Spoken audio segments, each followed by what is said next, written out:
Good morning, everyone. Excellent. Excellent. So, Nancy Niemi's commitment to educational and social equity is evidenced throughout her work with universities and schools across the country, in her scholarship and in her service and with communities throughout her career. She received her bachelor's degree in English literature from the University of Rochester in 1984 and began teaching middle school English and history in Horseheads, New York. Where's Horseheads? Near Ithaca, New York. She received a master's degree in education from Elmira College in 1987. Her interest in questions of politics, society, and power in public education led her to her doctoral study at the University of Rochester's Warner School of Education. While a student, she taught as an adjunct professor of education, creating several new classes for the school. Her doctoral dissertation was a year-long ethnographic study of a middle school, exploring the intersections of gender, education, and power, which set the stage for her career-long exploration of these dimensions.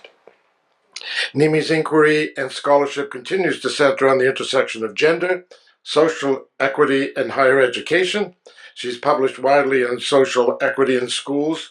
Her journal publications cover an array of educational inquiries, including the portrayal of teachers in children's fiction, addressing sexual orientation in elementary school curriculum, and countering the invisibility of clinical educators.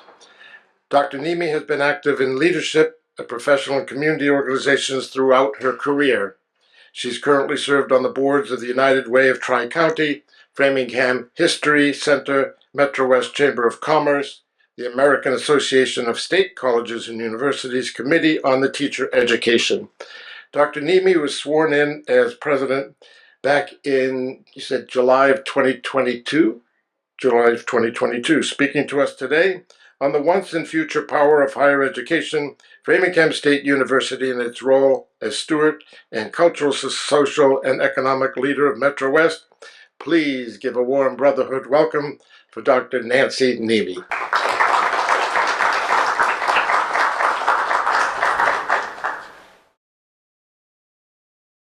Thank you for that warm and long bio.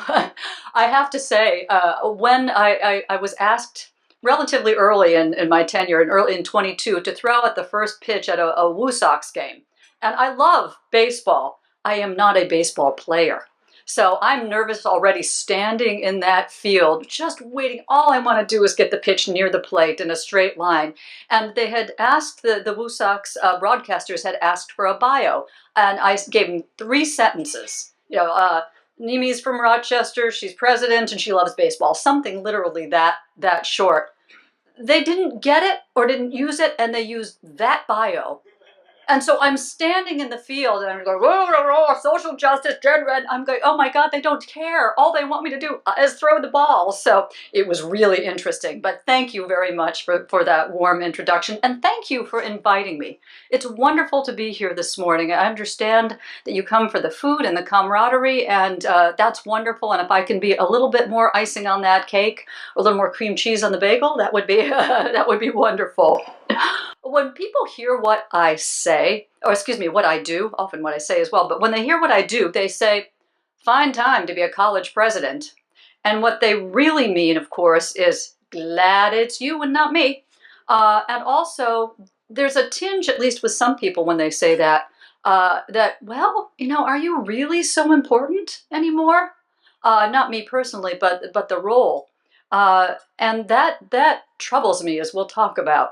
But Framingham State University has been part of the MetroWest region for 185 years, 1839. But being a member of the community for that long doesn't exempt us from the question at hand. Do we really need Framingham State University anymore? So, in order to see into the future, what we need to do first is go into the past a little bit. Next slide, please. Framingham State University, as I said, is 185 years old, and Horace Mann, the wonderful, thoughtful Secretary of Massachusetts Education, thought a new democracy needs public school teachers who can think and who can teach. And I love that, being a teacher myself. I love that he regarded teaching that important. And he said, and I'm quoting in his essay, in Education and Society, education then, beyond all other devices of human origin, is the great equalizer of the conditions of, I put people, he said men, forgive me. And in 1848, he was making the case for the schools he and his colleagues had already started to form. And he felt the citizens of a democracy need exceptional public educators, and I'm all for that. So in Lexington, we moved from Lexington to West Newton to Framingham in a short matter, of course. But in 1839, I don't know if you know this, Framingham State is the first school in the country to educate teachers. I love that. And it's modeled on École Normale, which means a model school. That you go there in order to become the best teacher, and you model the behavior for your students and for your community. And it's considered the finest school. I checked my facts here in the French translation, and this was actually instituted in medieval France, that it was considered the highest level of education. And so I love making sure we know that. And according to many people, as public teaching schools, public normal schools were created in this country, they really felt that it was a second revolution. Because 1839 was around 50 years after the first American Revolution. And so the idea that everybody deserved and needed public education by well-educated teachers was no small thing. Because as you know, in Europe, we had monasteries and only a very few people could be exposed to good education, to excellent education, in the public, no less. And so this was a radical idea, and you're sitting at the epicenter of it. I know, too, that these teachers, perhaps, and these are the three folks over here, are the first three students to enroll in that school. Fortunately, they got some enrollment bump. The next year they had 25. But they had to start somewhere. And I don't know that they would have considered themselves social reformers. But just by virtue of the fact that this was a radical idea, they were. And you'll see shortly what kind of social reformers working towards equity throughout the country, actually. You'll see, and around the world, actually, you see how they did that. And you already know this through my bio, but let me tell you a little more about why. When I saw the ad for this school, now almost 3 years ago, when the presidency came up, why this was so important. I am first and foremost an educator who knows that education is a tool for social equity. To me, it is the single most powerful tool. And so, as you heard, I taught middle school for a while. They're crazy, aren't they? You've taught middle school. You either love them or you go, "Are you kidding?" I loved it, and I kept asking bigger questions, like, why does this work? Does this have to be this way?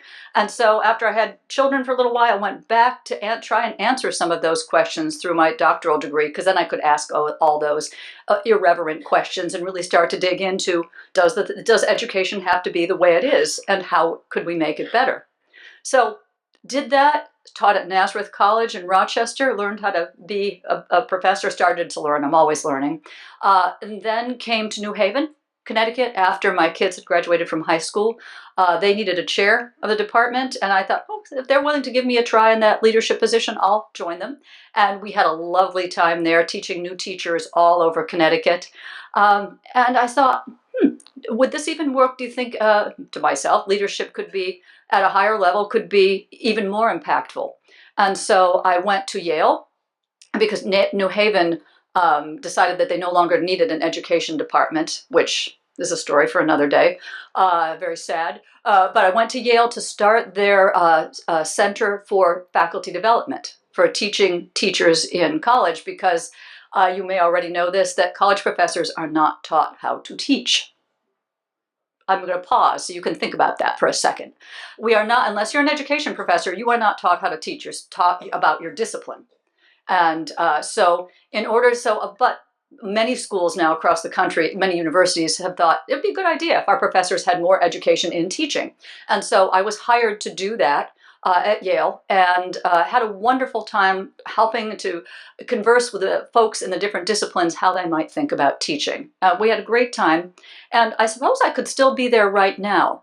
But I realized that Yale, being Yale and the elite schools in the country, will always have people whom they can find who can serve their faculty and students well.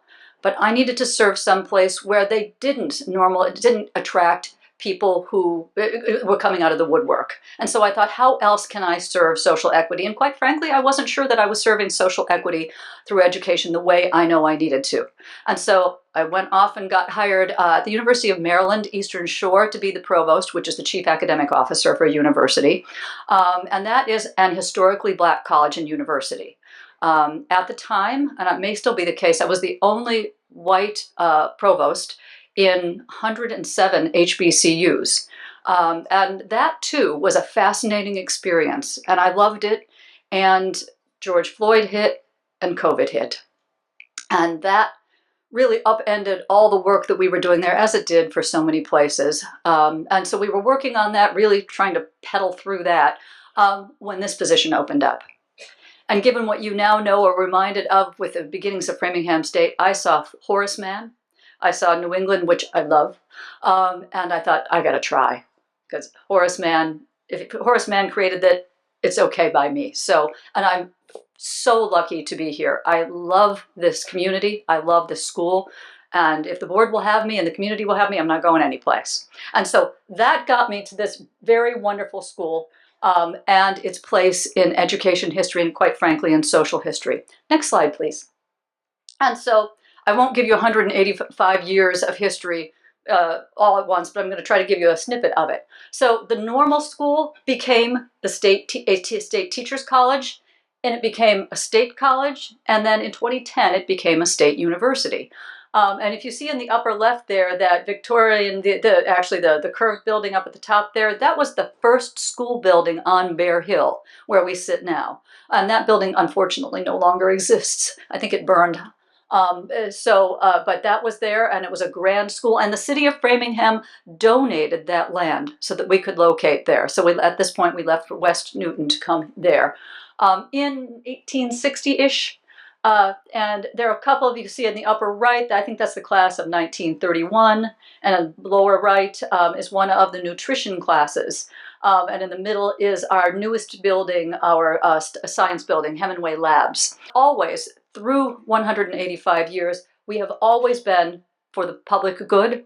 We have always been a tool for social equity, part of the community, and a steward of place. And I'll talk about what I think that means more as well. We're not likely to pick up and go any place. We can't take it all. We are here for the long term. And in the lower left, just to show you how many of our alumni and colleagues have gone off to literally change the world. You may know some of these, but I bet you don't know all of them, and neither did I. In the upper left corner there, in the grid of 9, that's Olivia Davidson. She graduated in 1881, married Booker T. Washington, and went with him to found the Tuskegee Institute. On the third top right, that's Anna Callender Brackett. She was an American philosopher, translator, feminist, and educator. She translated Carl Rosenkranz's Pedagogics as a System and wrote The Education of American Girls, a response to arguments at that time against the coeducation of males and females. And that was in the 1870s. And a woman after my own heart. In the middle there, I believe that is Jenny Howard, who was graduated in 1866. And she formed a group of female educators who founded normal schools in Argentina. In the middle row on the left, that is Jean Quick-to-See Smith. She is very much still with us. She is a sculptor, illustrator. She is an artist who just had last year the first solo female Native American exhibit at the Whitney Museum of Art in New York. She is well known in the artistic community, and she's our alum. Krista McAuliffe, you see in the center there, no introduction needed. And on the right, perhaps also no introduction needed, although you might not have seen her picture, that's Ruth Wakefield Graves, who invented, yes, she got credit for inventing the Toll House cookie. My research self has started to understand that perhaps she didn't create it out of whole, well, flour and sugar, etc., if you will, but she does get credit for it, and we'll take it. So we do hand out warm chocolate chip cookies now at the admissions. So if you want to come and pretend to be a student and take a tour, we'll give you a cookie. Or I'll just come and give you one. You come by, I'll give you a cookie.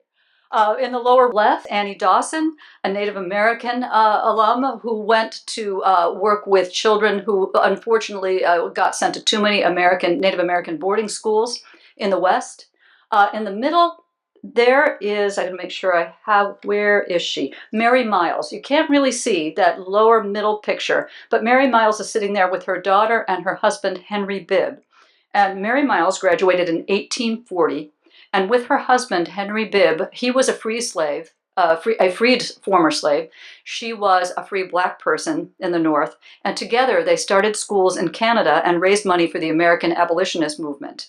And they promoted education as vital to black freedom and well-being, and used her own education at Framingham to speak out at a time when women were not given credit and not expected to speak out. They were expected to remain silent. And she opened doors for women and black folks who might otherwise have remained closed.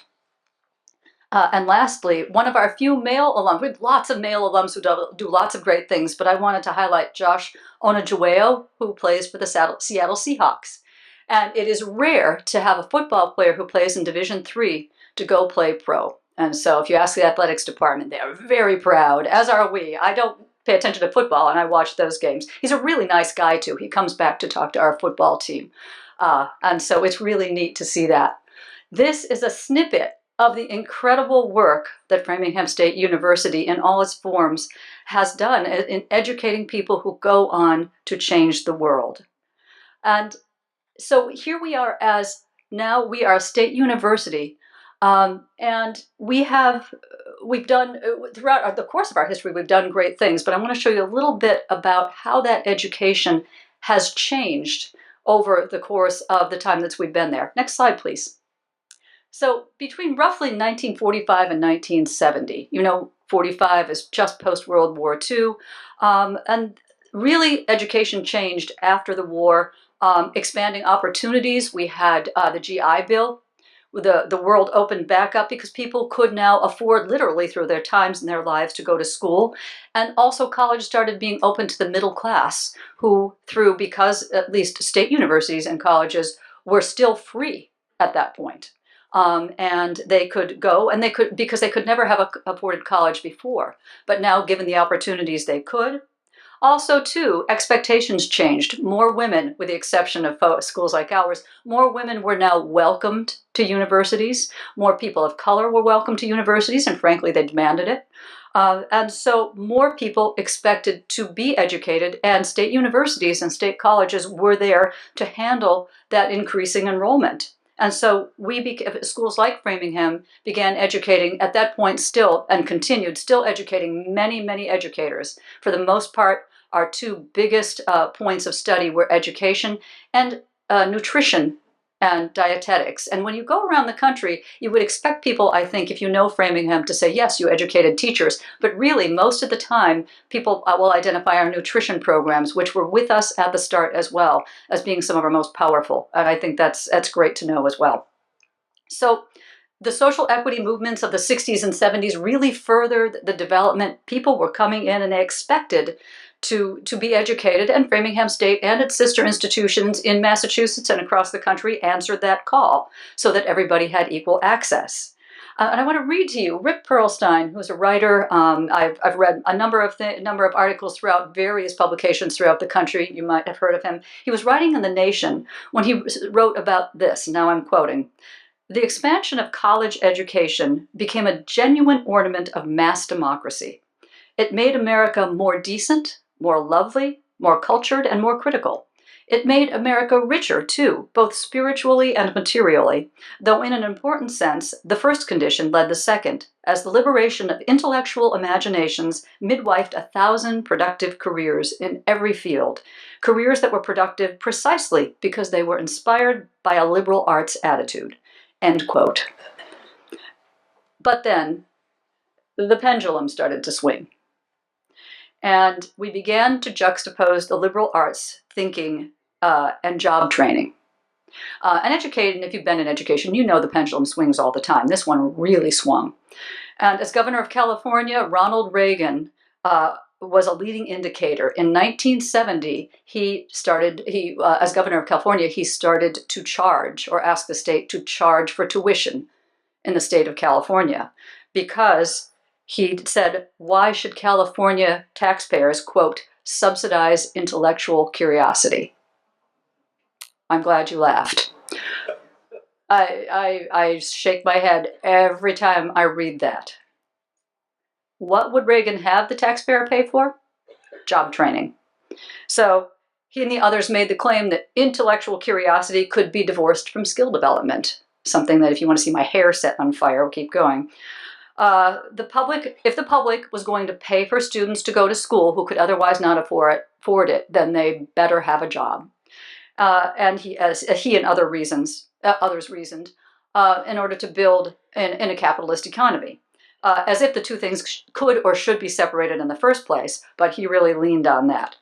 And so the tide shifted so that public higher education, if you could afford, you can go off and study whatever you want at a private school, but public higher education was about no longer about nurturing public intellectual curiosity, but about only getting a job. So that pendulum swung way over that way, and fast forward today, that's where we are right now. And so in that period as well, just to note, as part of the growing population, Framingham admitted men starting in 1964. That was the first 17, as they're called. I've met some of them. And we became Framingham State College in 1968, and then, as I said, the university in 2010.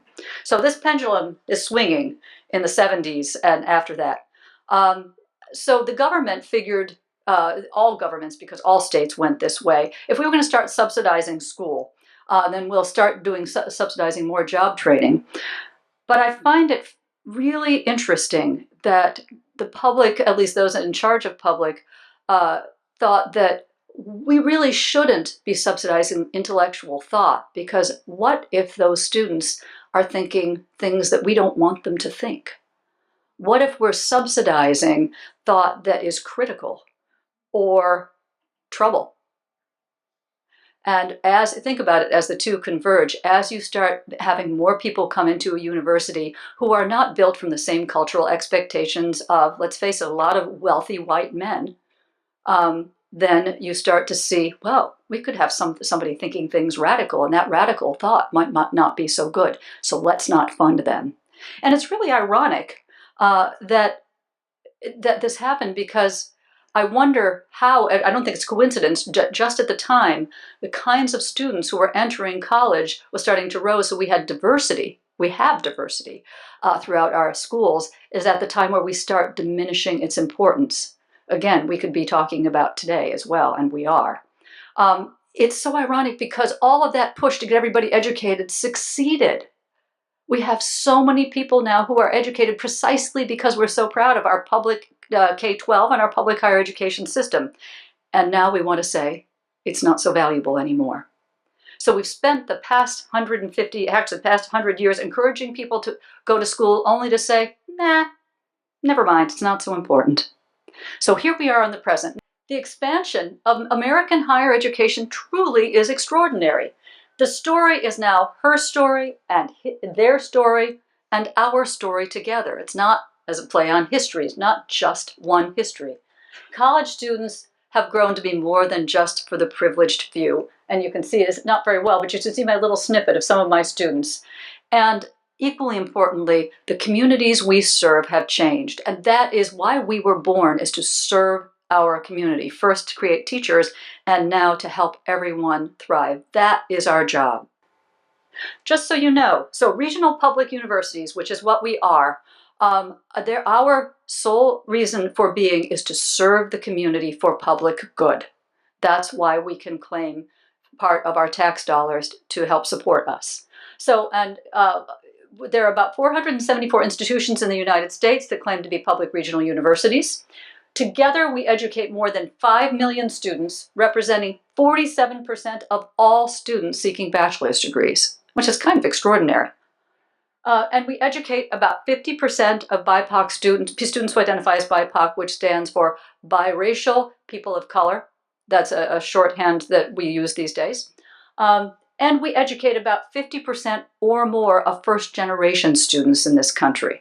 Actually, Framingham State educates about 60, our population is about 60% first-gen, more than 50% BIPOC, which is a massive change from 10 years ago.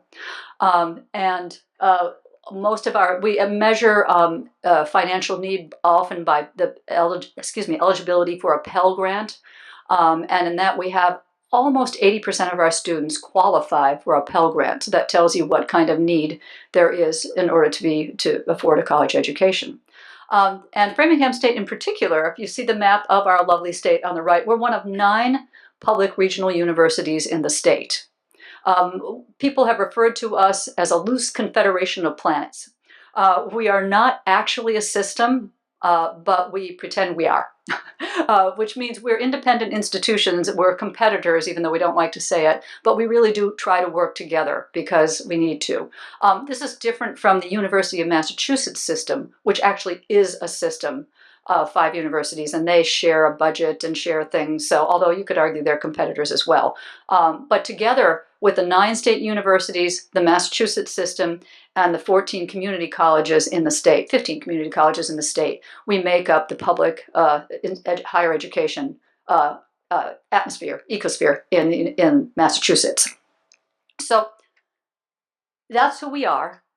And we're anchor institutions, each of us. But particularly, I want to focus on Framingham a minute. We are anchor institutions in our communities. Next slide, please. So there's a picture of our school today.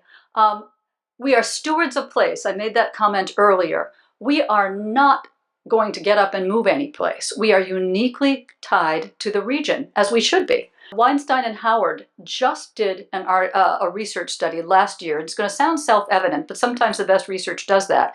And they stated that positive and economic social value of regional public universities, quote, living in proximity to these universities lead to increases in high school graduation rates among residents, as well as to improvements in other economic factors, including employment, household income, marriage rates, and geographic mobility.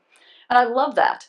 What they were really what they were studying was communities that had public higher education in them, and communities that had community hospitals in them. And public higher education, to me, not surprisingly, tends to help their communities thrive in ways that public hospitals do not, which means we got to help our public hospitals too. So we are anchors, as stewards of place and anchor institutions. We're reliable, powerful sources of economic and sociocultural development. We're going to stay. We're around for the long haul. We're committed to building deep community roots. We're contribute to the human capital development, research and development, entrepreneurship, business assistance, and intellectual growth. In short, we are here to support community vitality. We can't be separate. We must be together. That is our call and our job. But as you may know, our country is not thinking that way about higher education, public or otherwise, yes, at the moment. And it's starting to question whether or not we need these institutions. So let's talk about that, because remember, that's how I started this. Another point, so Framingham State University's economic impact. We have a center, the MetroWest Economic Research Council. We shorthand it by calling it MERC. And this is MERC's first economic impact study. And I've got if you want the full one, I'm happy to send it to you. But overall, we contribute $284.4 million to the state, and a good portion of that to our community.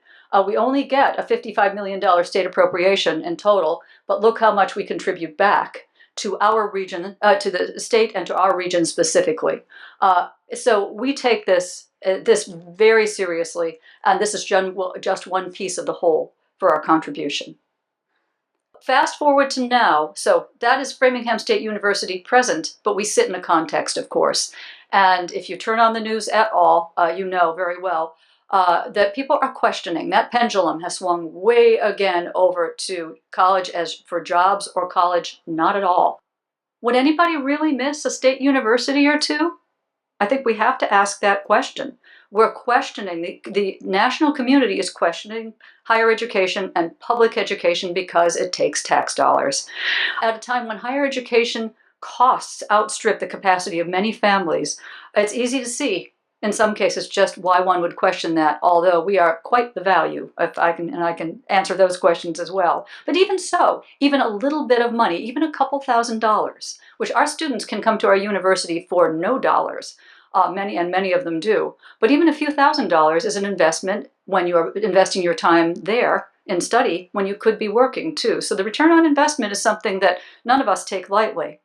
Even though the research shows that by investing in oneself and one's education in the long term, every economic, health, social, community indicator for you and your family indicates that it will turn out even better for you. But that's a hard argument to make when you can go out and earn a lot of money right out of high school. It's also easy to see how communities of color and communities in which families have no history of going to higher education, why they would question this. It's not been evident that universities and colleges have been welcoming at all. And so the national context, the culture has said, nah, you're not smart enough. No, you don't really belong here. You don't see yourself in the curriculum. They've just been through whole 12 years of high school, or 12 years of public school, where oftentimes people do not see themselves represented in the curriculum. And so it doesn't surprise me, sadly, why people think that they don't belong.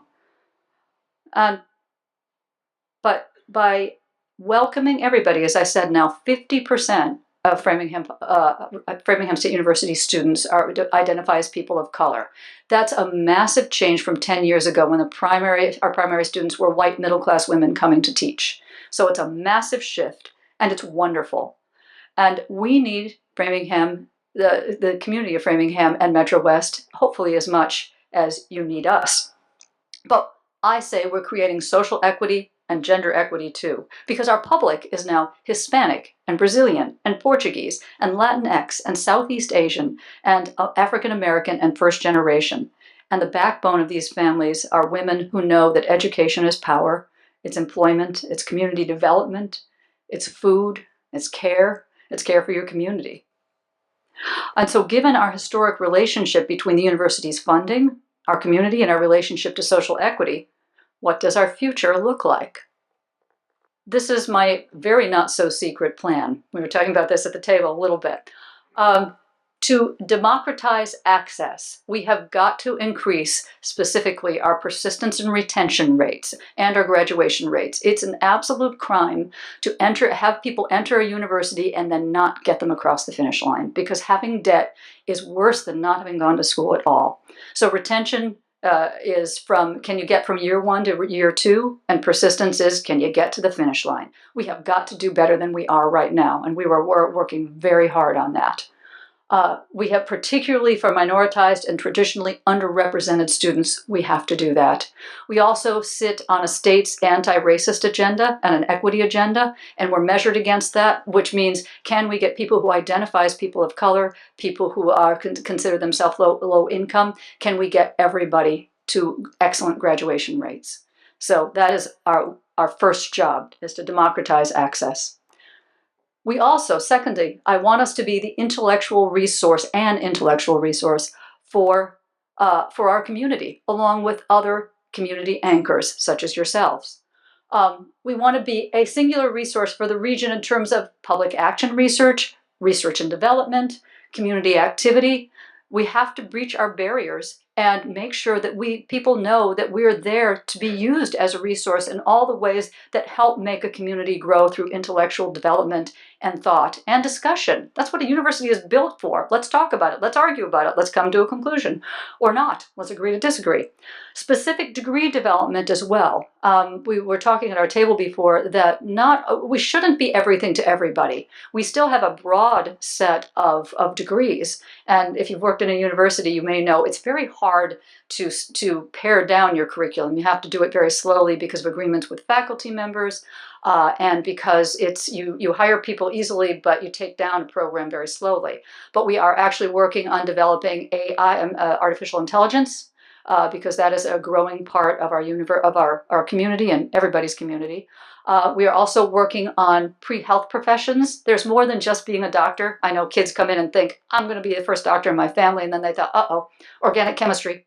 But there are many other professions, physician's assistant and nurse practitioners and health and wellness coaches, And we really have done an excellent job, and we need to do even more about developing ways in which students can get to those careers as well.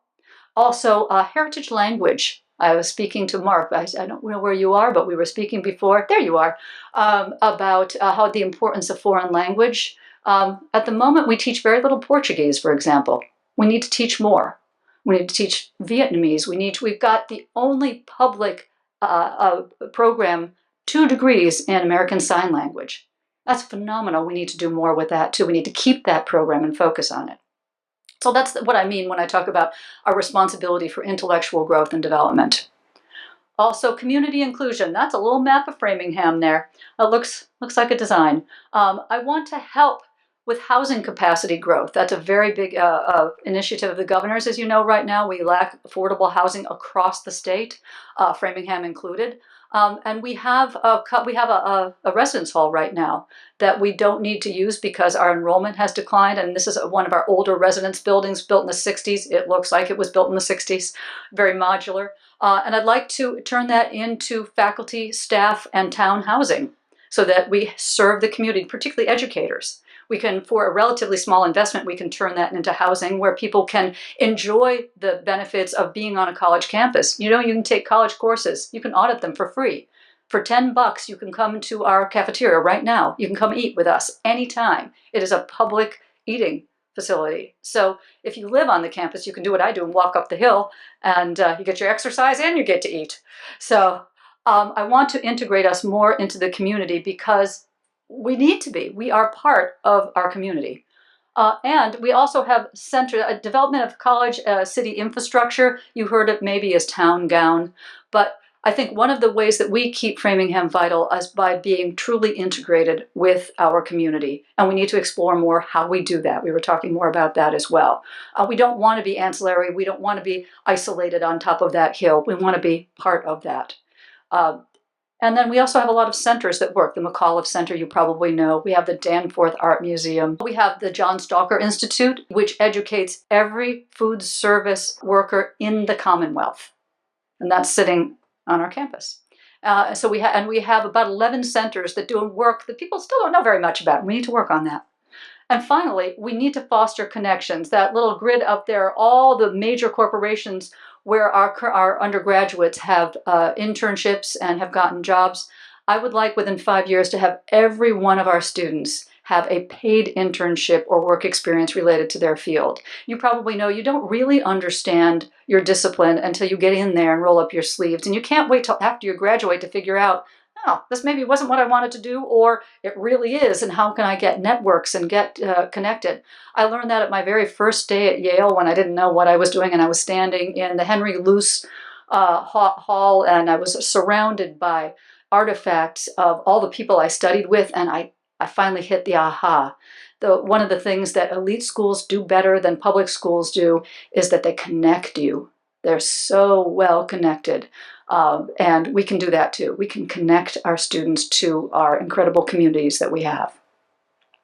So lastly, and this now I'm quoting from myself. When I was inaugurated, somebody told me earlier, well, being a college president, you have to walk both sides of the fence, which I do, but sometimes I let it out. I let it out more, and I think this is a good space to let it out a little even more. So I'm going to quote myself. When we start to limit who is allowed to know what we're really saying is that we're afraid of what will happen when people, previously denied, begin to use their intellectual curiosity. We hide this fear about who's gaining power by questioning the value of the educational enterprise in the first place, and by controlling access to knowledge. Many are afraid by the power unleashed by intellectual curiosity. They are threatened by ideas that explore new and different perspectives. And every time people succeed in diminishing education, they restrict access to knowledge for those who cannot or choose not to afford private higher education. And that's why we're here at Framingham State University, because democratic higher education cannot die. And so, the question I asked you at the beginning, next slide please.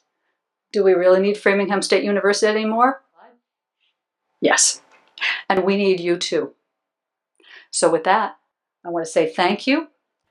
And we have the McAuliffe Center there on the left, our new, if you haven't seen it's newly refurbished, come. We have the Danforth at the top. And Danforth also, or excuse me, McAuliffe Center on the bottom, we're doing a sustainability project there. And on the right, that's Rebecca Gerfen, who just graduated. She's a member of the Olympic figure skating team. And so that is a current graduate of somebody who's a great representative of our community. So I thank you, and I would love to talk with you. I'm a college professor. I love questions. So bring them on.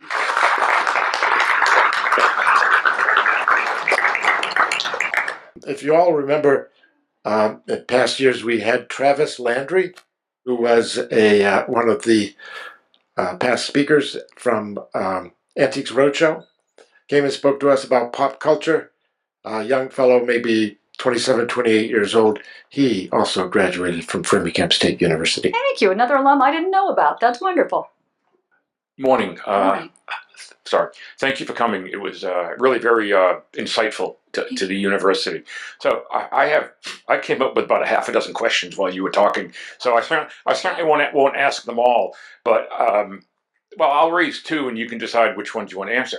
But in any event, what was the thrust behind all of the colleges, the state colleges, becoming universities? I mean, my understanding, I was involved in a lot of the audits of the state colleges, that it was really almost a financial reason, because sounding like a university when you're going online is much more prestigious than a college.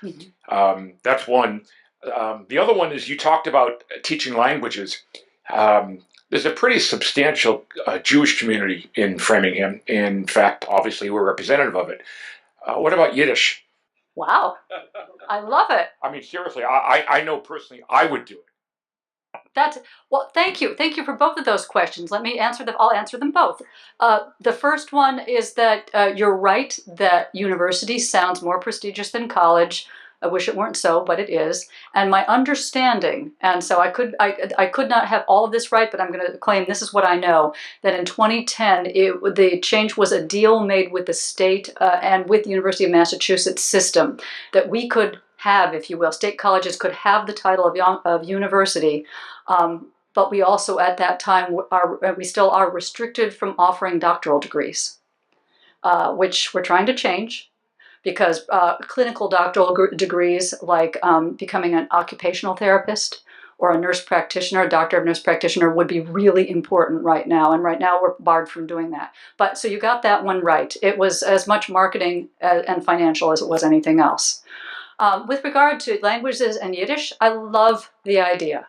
And that also leads to, you said you'd do it now. One of the ways in which we're trying to go is grow is with adult education. Post 25, which means 25 to however long you want to come to school. It's an important place that we're starting to develop in our Division of Graduate Studies and Continuing Education. And so I will absolutely bring that idea back to my college. I think it's a great idea. Thank you. Hi, thank you for being here. Thank you. I'm the very proud mother of a daughter who graduated from Framingham State. Yay. About 30 years ago. So it was college. And my grandson will be graduating from Framingham State next year and then going to the police academy. You left one little thing out. There are wonderful sports at Framingham State, and he participates and loves lacrosse. And he loves the food and the school.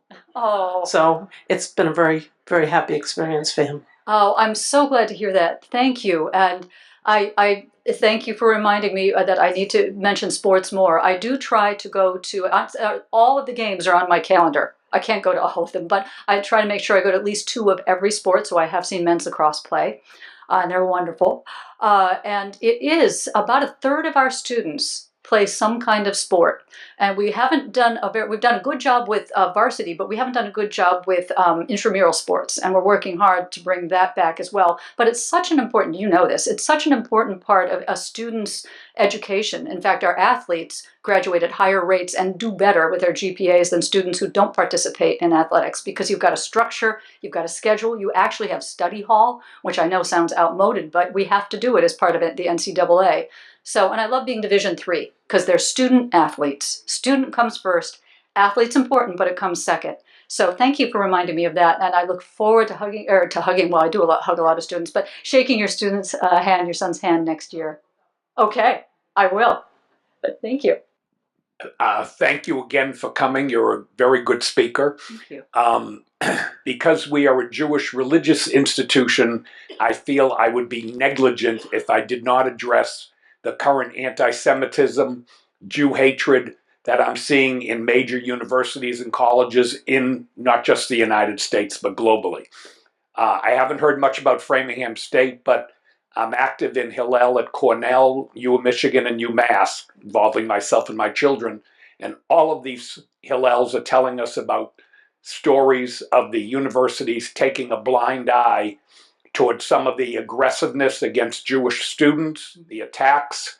I support an organization called the Marcus Institute, which uses lawsuits against universities to cut off their federal funding, state funding.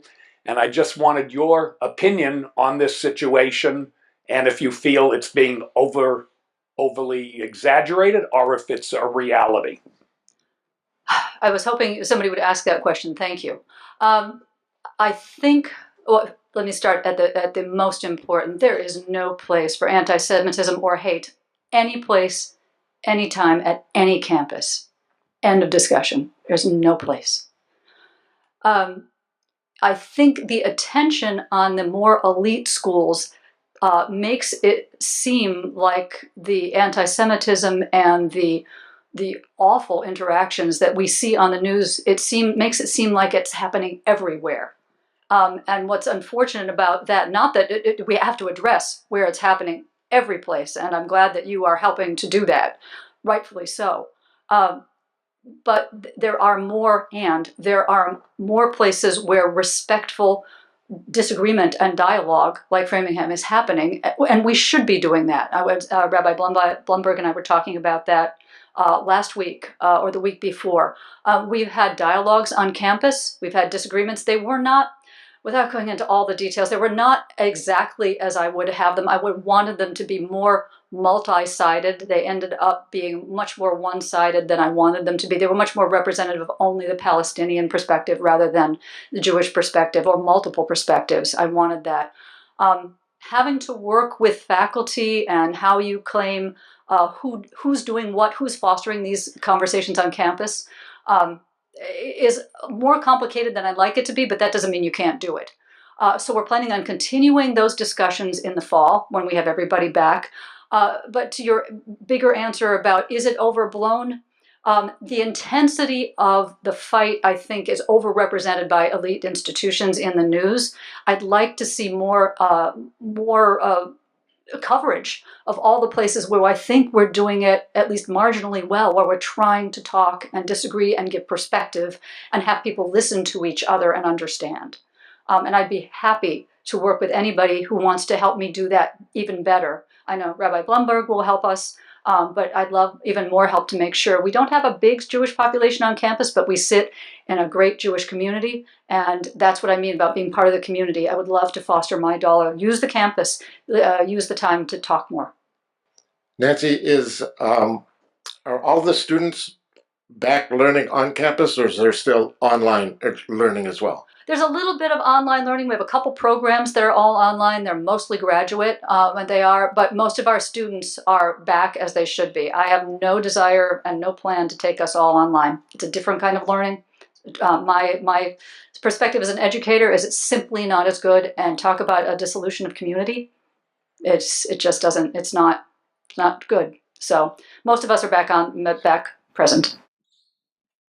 I'm wondering if you can comment on the fact that the push for college, and I'm not agreeing with it, the push for college has certainly had an impact on the trades, where now I'm sure you can't find anybody to do any work. As I like to joke, they're self-employed, so they're obviously super wealthy because they never respond.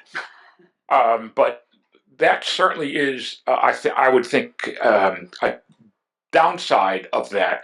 On the other hand, you have many highly educated individuals, doctorates, master's degrees in liberal arts type programs that are on unemployment because they can't find a job.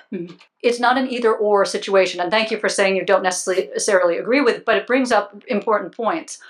You can, right out of college, make much more money than in being a plumber, for example, than you could if you went to college. But it's not an either-or proposition. And in the short run, and even maybe in the first 10, 15, 20 years, sure, or maybe you can always make more money as a plumber than if you went and got a college degree. But that doesn't mean that it doesn't add other things to you and other ways that you grow. I just don't think it's an either-or proposition. And in terms of liberal arts degrees, when I talk to corporations around here, Bose, Charles River Labs, Staples, TJX, now I'd have to list all of them.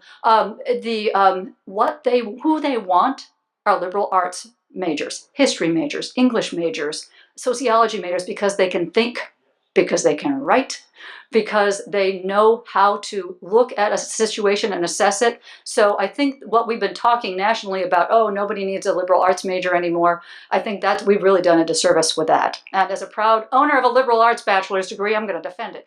But I'm from my job now, it's really, our employers want people who have broad thinking like that. So there will be no diminishment of liberal arts majors and in our university as long as I'm around. And I know professors are worried about that. We've got some incredible liberal arts professors. So I hope that answers. Hello. My name is Deborah White Trust. I'm a proud graduate of Bridgewater State University now, class of 1971. My daughter's class of 1999. She's a professor now at University of Miami in Florida. She's working for a third degree to become a registered dietitian. All right. And my niece graduated class Bridgewater State 2006. Bridgewater was established in 1840. We're a rival. I know. I hear about it all the time. Okay, I'll try to be brief. When I attended Bridgewater State, a large amount of commuters and women outnumbered men. I was wondering, could you please bring up how many, do you know, of course you're the president, you know, what percentage live in campus, what percentage commute, and what's the ratio of men and women now at Framingham State? Thank you for asking that question. So commuters, it's about 50-50. So it changes, it goes back and forth a little bit. But one of the things we're doing is trying to diminish that distinction. We've got to serve commuters equally well to residential students, how you program, how you make sure you serve everybody. So, and I think we're doing a better job of that, though we have to keep on that. So right now it's about 50-50. And then men and women, we are about 60% women, 40% men. That is mirrors the country, except for elite schools that have so many applicants that they can shape a class however they want. And those tend to be 50-50. But most other private and public universities run 60-40. And now we could spend the next day talking about this. And that's a really interesting phenomenon about what's happening and why. It concerns me. Not because I want every woman to be educated, but what's happening. Is there a relationship? I think there is, between more women being educated and more men not being educated. So longer conversation, which I'd be happy to have, but there you go. I have a question. Do you have a master's program in social work? Yes and no. I'll give you the slightly longer answer. An MSW directly, no, but we do have a master's program in behavioral health that is run through cohort programs in places of social work. And it's very neat because it's funded in part by a major grant where we go to where social workers are. They need master's degrees in order to keep their job. You probably already know that. Mm-hmm. And so we educate them at their place of employment so that they can stay working at the time, get their degree, and do their practicums at their place of employment. And then and their degrees are subsidized completely. They don't pay for that. What are the practicums? How do they do the practicums? They do that they've got a practicum advisor at our school who works with the people at the place of employment to make sure that they structure the practicum so they get the experience they need.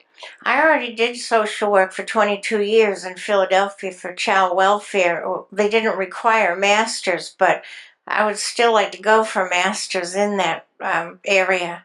That is one of the places where you can get a degree online. So if you contact me, I can make sure you have my information. I can get you connected with the right place if you'd like. That sounds awesome. Could I get a phone number or something to talk to you? You sure can. when we're done, I have a card. I'll bring it to you. Oh, thank you so much. You're welcome. Thank you very much. When I was a child in the early 50s, several doors away from my grandmother's house in Connecticut, there was a monstrous red brick building that had been long abandoned that was only referred to as the normal school. And I asked an uncle of mine if he'd gone to the normal school, and he told me no, he had to go to the abnormal school. I was much older before I realized he was joking. I was wondering if you could just tell me where the expression the normal school came from. Certainly. It comes from the French école normale, which means school, model school. Normal in French is model. And so it's a school that models the best education of teachers for, best education for teachers. So that's where it comes from. I didn't know that either until I had to learn what it meant. So I'm going to bring an accolade to you, and I'm going to bring it to us as well. One of the things that people here might not know is that you are responsible for the Adventures in Learning program. Yeah. And that's something that a lot of us are participants in. It takes place at the library, but you are responsible for the program, and your professors are the ones who give the learning. yeah. So it's not just the students, young students. Yeah. It's the adults. Yeah. Thank you for mentioning that. Isn't that a remarkable program?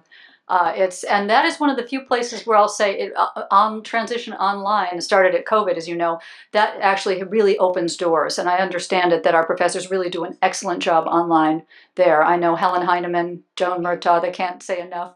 But I have no intention of doing anything other than saying, please keep going, because I know it's such a remarkable treasure. Thank you for mentioning that.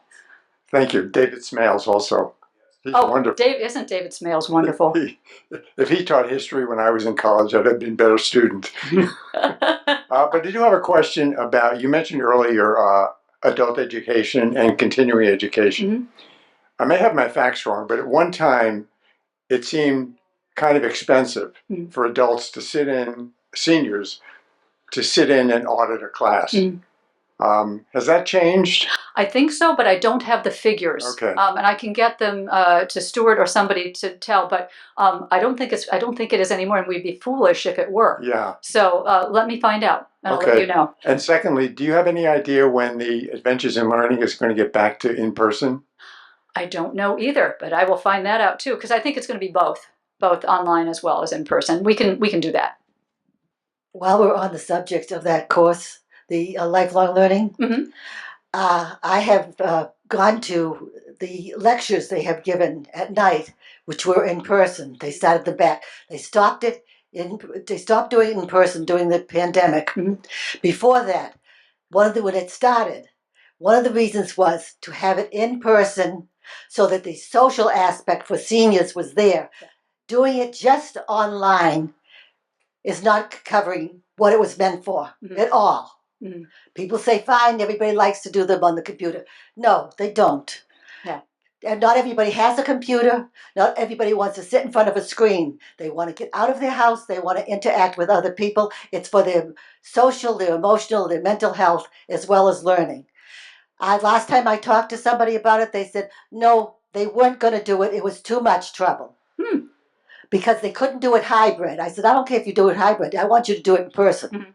But they said, no, they weren't going to do it. So I would like you, please, to look into that and make sure that it goes back to being in person so that people can really have the full benefit of what they are doing. Thank you. To which I say, amen. I actually really agree with you. That's what I meant with online learning in general. It's just not the same. It's good for some people, but we choose convenience over effectiveness. And you're right, learning is as much social and physical and emotional as it is intellectual. So thank you. I will find out. Hi, I'm Dr. Barbara Leduc. I'm a graduate of Framingham State Chemistry back in the day. Right. I was horrified a few years ago to find out that there was in essence, a food pantry for the students at Framingham State. Is that still true? And if so, how can we contribute to it? Thank you. Yes, there is. a food pantry. We call it the Rams Resource Center, and it's in greater need now than it was before. And I'll get somebody will tell me how best to get you information in order to help, and I can't thank you enough for that. We have a couple of reasons for that need. In part, our students' need is greater than it used to be.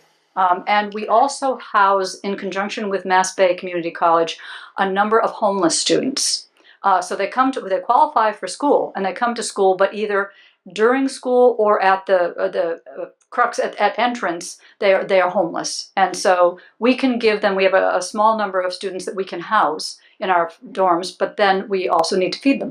And so it exists for that. And for those students, we are open year round. And then for our students who are on a meal plan or don't buy a meal plan, they sometimes need to supplement their food as well. So yes, it's grown. We're talking about how we have the right mix of making sure that we have people who can pay and afford, because if we tip too far into becoming a social service agency, then that strays away from our mission as well. But we do need to feed the people who are hungry. And it's not just food, but also other personal supplies. We also have a farmer's market there this summer, so people can get fresh food. We also have a freezer from Daniel's Table, so we can get frozen, fresher food that students can microwave in their dorms. So it's there, and I'll make sure you get information as to how you can help. Thank you for asking. Just want to thank you for sharing your morning with us. Just for the record, I didn't go to Harvard and I didn't go to Yale. Neither did I. Hoping, please, that the Portuguese program can start with a huge Brazilian program, with the huge Brazilian population we have here. Just might be a strong idea. And how can the public assist in helping your university be able to give out doctorates? How can we help? Oh, wow. I love it when people ask me questions about helping. That's great, as you have started to do here. Talk to your legislators. It's a legislative decision because it's by legislation that we can't right now. The head of the University of Massachusetts system is very powerful, and by being the only people who can offer doctorates, then they have a corner on the market, if you will. And so talking to the people in state and local government about how you would like to see at least clinical doctorates come to the state universities, that would be very helpful. We thought we were making progress this year, but not enough yet. So please, and write letters, talk to your legislators, talk to the people who would come back to school or come here for a doctorate if we had a doctorate in physical therapy. We wouldn't have physical therapy because we don't own it now, but we'd have certainly a doctorate in education. That would be, because all principals and superintendents, most of them need and want doctorates. So that would be welcome. And Portuguese, absolutely. Heritage languages, yep, you bet. We offer it now, we just don't offer it as much as we should.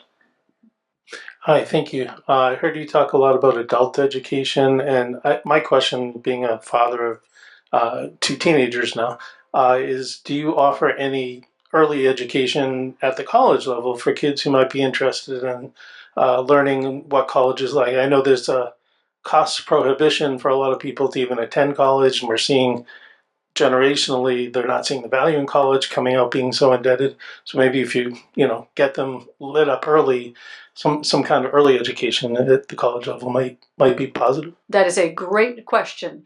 Thank you for asking it. Early college, we do have an early college program.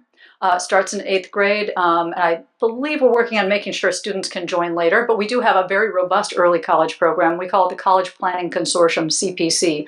But I can give you more information about that.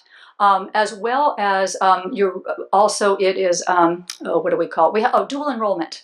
You can, if you're a high school student, you can take college courses.